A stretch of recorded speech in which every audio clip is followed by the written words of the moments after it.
So I think that in our favorite hobbies, the things that we really like to do, the things that we're passionate about, especially if we're doing them for a very long time, I think that nostalgia plays a very important role.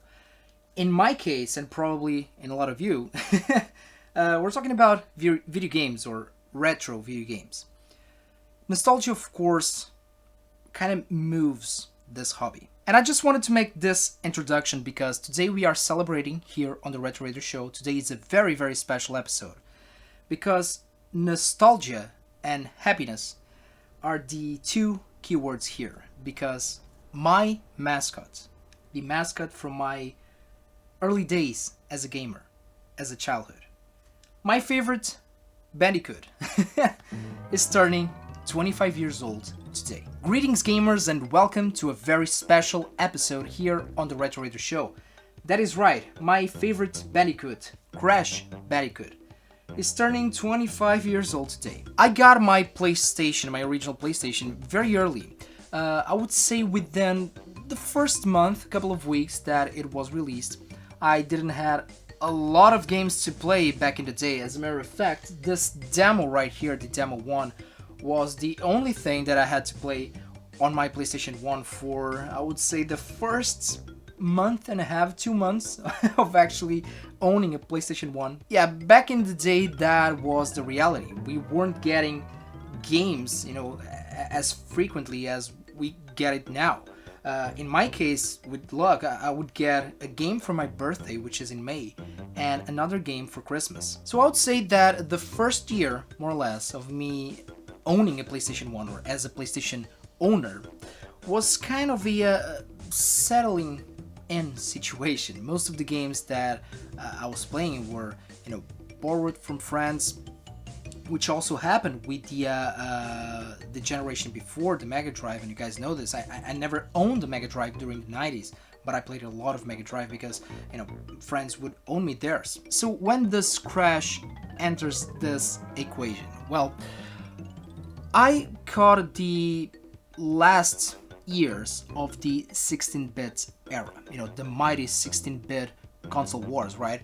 And there was another war, so to speak, within the 16-bit era, which was kind of the mascot war. Yeah, I'm talking about, of course, Mario and Sonic. And there were a lot of other mascots or wannabe mascots, if you will, especially because, back in the day, the early 90s, it was very common to see, animals turning into video game protagonists. Two examples would be, Jack Jazz Rabbit, for example, or Bubsy. But back to the PlayStation. This is the second half of the 90s, right? Sony PlayStation was the new kid in town. It was, a beast for back in the day, of course. This was, of course, a whole brand new gaming generation, the 32-bit. So new games were coming in, and this was one of those times. It was kind of a turning point within gaming generations because, there was this new technology, right? We were going to get, games on CD-ROMs, and for the younger generations in the crowd, this might sound, dorky or, senseless these days, but back in the day, this was a big deal. On a single CD-ROM, you could put the information of, dozens of, cartridge-based games.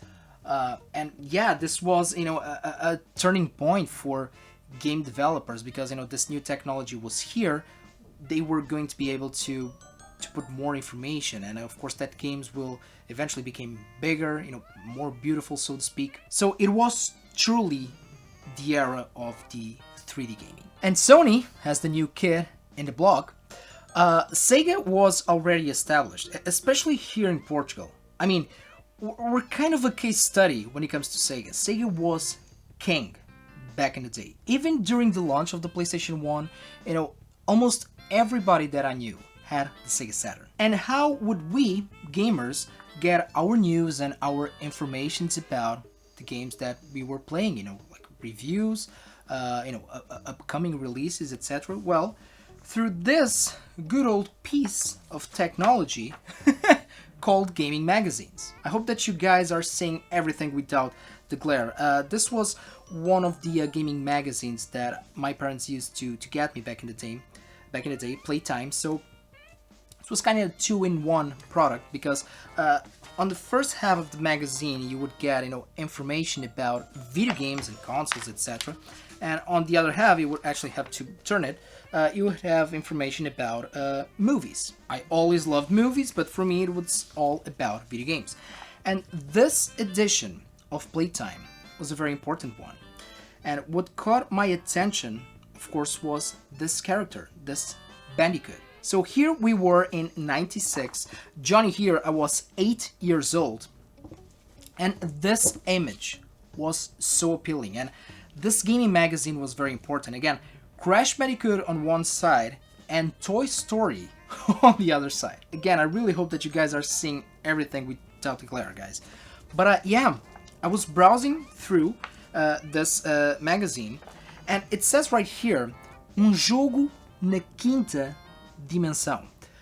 It translates to a game in the fifth dimension. And on the first page, we had this really cool small introduction article right here about the Sony PlayStation and Crash Bandicoot. And I'm going to read it to you guys. We'll try to translate the best as I can. And first of all, it says happy birthday, because this is addressing the first year of the PlayStation, especially here in Portugal, the first PlayStation anniversary.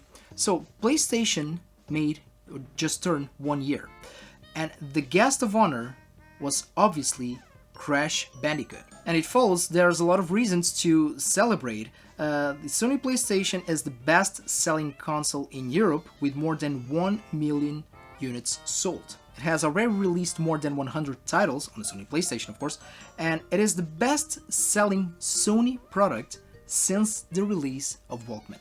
Then you turn the page and you have this beautiful 2-page article about Crash Bandicoot.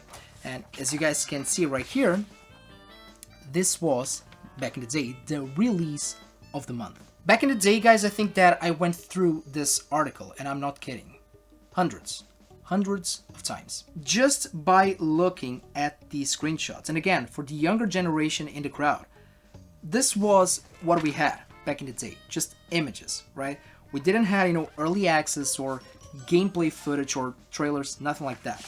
This was it. And it was so appealing to me. Again, I was 8 years old, so my life back in the day was, toys, cartoons. I was always a big cartoon fan. I still am. And video games, of course. So for me, video games, this is how I used to describe video games back in the day. Were kind of like cartoons, but in which I could play a role in it. And Crash Bandicoot was it. It just felt like a cartoon within a video game. That was why it was so appealing to me. The character itself, the other characters, and I mean, I just begged my parents, guys, I want this game. Now, of course, that I had to wait a little bit. I eventually got the game for Christmas of '96, and I still have my original copy right here.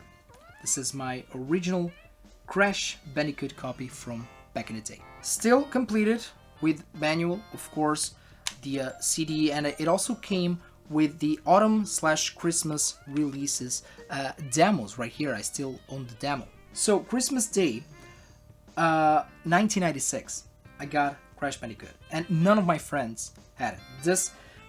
This copy right here, it was my very first contact with what eventually became one of my favorite video game franchises of all time. I was very, very hyped for this game, and did it live up to the expectation? Well, of course it did. I mean, it's Crash Bandicoot. First thoughts on the game after that initial cutscene.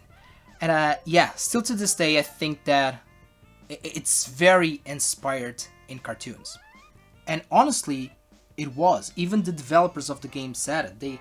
Crash was very much inspired in the Looney Tunes, actually. I love the colors, I love the characters, I love the animations, and I just had loads and loads of fun. This is one of those games for me that I know everything there is to know about this game. I finished the game dozens of time, and I'm talking about 100% completionist here. Yeah, back in the day we didn't have trophies, but yeah, I managed to finish the whole thing. I think that I would dare to say that it was the very first game that I 100% completed. So first level, Insanity Beach. I was just hooked, completely hooked. But it was challenging. The controllers were challenging for me. Again, we were still coming from a 2D gaming background here. And we still hadn't the analog control, as far as I remember, to this point on the Sony PlayStation. So, you know, using a D-pad to control a 36th, ish degree environment here was challenging. It was challenging to control Crash back in the day, and it was not that the gameplay was bad, nothing like that, but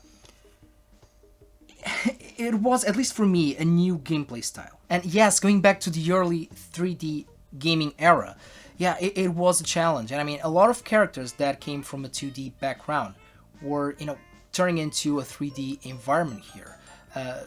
Sega tried that with Sonic 3D. It didn't work that well. I mean, I do enjoy the game, but I'm talking about, the overall opinion here. We also had Bubsy 3D on the PlayStation 1. Yeah, that didn't work out so well. And of course, that eventually we had stuff like, Super Mario 64, beautiful, majestic game. Banjo-Kazooie, of course. Spyro on the Sony PlayStation also. But for me, Crash Bandicoot was that turning point, from 2D to 3D. And it was a challenge in this game because we're talking about a platforming game. Until then, platformers for me were, on a 2D environment. Even during the 32-bit era, games like Pandemonium, for example. So yeah, it was tough to get used to, but then when you got the hang of it and you start to learn, all of Crash's moves, then it was just, kind of a walk in the park. But still, I do think that the original Crash Bandicoot is the most challenging one. We have some crazy levels later on, and I mean, we have some really cool and epic boss battles here. And one thing in which they really did a phenomenal job is that they were able to put Crash in so many different environments. I mean, I'm talking about gameplay environments. You have the levels where you just go straight forward, and that turned out to be kind of a gimmick because it is a 3D game, but it is not technically a full 3D environment because, all of the levels are still, pretty much straightforward. So it's not that we have kind of a sandbox here. But yeah, we have those more straightforward levels. We have levels which is the opposite way, so Crash is running towards us. We also have the hog level, and back in the day, to me, that was one of my very favorites. And we also had side-scrolling levels in Crash Bandicoot. As a matter of fact, some levels will start as, 3D, so to speak, and eventually they will turn to side-scrolling. So yeah, there was so much going on with Crash Bandicoot, and we even got a really deep background, when it comes to the story. Cortex, of course, the evil Neo Cortex, with his sidekick and Jin. So these guys were in these islands, mutating animals pretty much in order to build an army with their crazy evolve ray. And Crash was supposed to be their general of this mutant animal army. But it turns out that the experiment kind of failed and Crash eventually got away. However, they still had Crash's girlfriend, so it's up to Crash to save her and defeat the bad guys. Again, simple, straightforward, but eventually they kind of built over the lore of the different characters. Favorite levels for me? Well, I always loved the levels with the natives on the islands, the Indians. Those were really fun. Going through this giant wall with so many traps, so many obstacles. First boss, Papu Papu, I had so much fun back in the day defeating this guy. I think that nowadays it's easy, we all know it, but back in the day it was challenging. I want to show you guys here the manual with the background information of the different characters. I have it here in Portuguese, of course. So this is why manuals were important back in the day, guys. because here we have all of the information and the lore, so to speak. These are more, flavored tests, about the characters and of the game. We have Cortex here, of course. We have Dr. Nitro's Brio, Papu Papu, again, I already mentioned it. Ripperoo, a lot of fans loved Ripperoo, Qualicong, Pinstrip, and of course, our sidekick, Aku Aku. And going back to the bosses, a couple of these bosses were actually tricky because, looking back, and nowadays, playing these games, playing this game, I can defeat, all the bosses within just a couple of minutes or seconds in some cases, of course, but back in the day, you really had a struggle because you had to explore the weak point of the bosses. It's definitely old school. It's one of those games where the more you play it, the better you get at it. But, however, if you guys want to go 100% completionist on this one, believe me, you really need to be good at the game because this one is a challenge. So to sum it up, guys, and yeah, I know that this is turning into a rambling video, but it was really the point of it. It was for me just to share with you guys my early memories with a game that is very, very important for me. And why is this Bandicoot? Why is Crash a very important character for me? Well, again, this was 96.